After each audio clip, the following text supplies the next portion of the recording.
Has your Ecovacs deebot vacuum robot started behaving strangely, losing maps, or having trouble connecting to Wi Fi?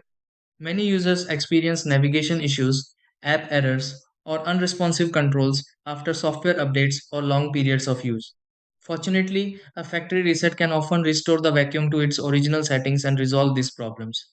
In many situations, performing a factory reset on an Ecovacs deebot vacuum can help clear saved configurations and eliminate temporary glitches.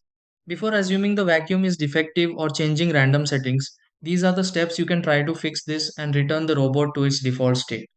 1. Make sure the deebot is powered on and has sufficient battery charge. 2.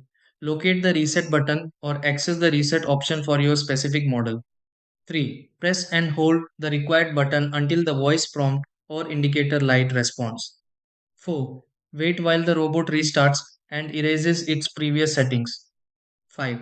Set up the debot again through the app and confirm that it is functioning normally.